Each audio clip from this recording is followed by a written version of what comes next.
easier. Maybe. It's like it's not even there. Not even in turbo.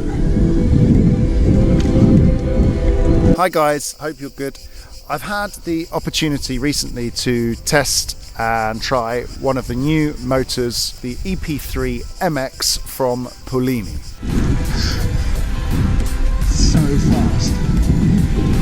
Right, let's have a look at the specifications of the motor. I think one of the most important things about this motor is it has full user serviceability. That means you can actually take the motor apart yourself with standard tools and fix and maintain the motor yourself. You can have a look at the parts, see what's wrong and see what spares you need and order them directly from Polini and they'll come to you pretty quickly. Right, the weight of the motor is 2,880 grams, which is very competitive. Power-wise, it delivers 250 watts in the standard legal mode. The torque level is 90 Newton meters, and as you'll hear about later, it's very powerful. Right, it has its own special display, which you install on the left, which is fairly similar to other companies' displays. It's pretty low profile.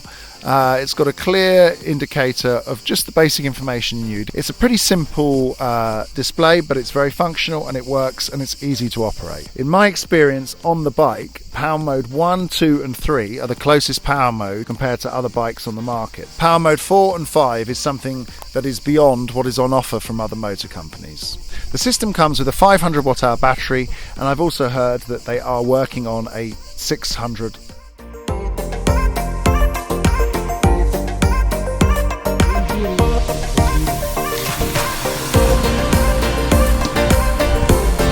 The first time I rode it on a fairly up and down trail that did a circular route around the mountain. So there was lots of downhills and uphills with lots of small technical features and short, sharp climbs. And the biggest thing I discovered was that the motor was probably as fast uphill as it was downhill. The best way of describing the power of this motor is it's like a large wave. It picks you up slowly and then pushes you along. I haven't ever experienced that in any other motor that I've tried. Getting from 0 to 25 kilometers an hour happens almost instantaneously, and that is in Power Mode 3.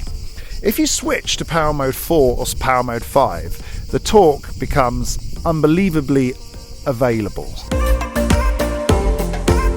Never climbed a hill on an electric bike as fast as that. I was essentially sitting at the 25 km an hour limit, even on steep, technical, rocky climbs, especially if you're a heavy rider. Riding along, it's quite responsive, it's fluid in its power support. So even though you have 5 power modes, if you ride in, say, Power Mode 2 or Power Mode 3, it feels pretty comparable to, say, touring around or trail modes on other systems. Once you're in Power Mode 4 and Power Mode 5, you're definitely in a range that the other motors don't offer. So although it is legal and within all of the power levels, so that makes me think that the actual peak power of their nominal power setup is probably quite high. We tried one particular section where I actually rode up a downhill track and I couldn't ride it on a normal e-bike, but on this e-bike with a Polini motor I could ride it. And it's controlled, it's not uncontrolled.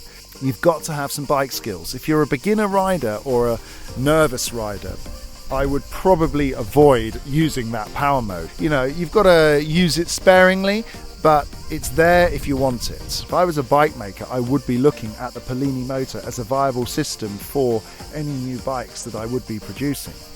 I probably wouldn't look at the other motor systems for racing, because this really is very, very interesting.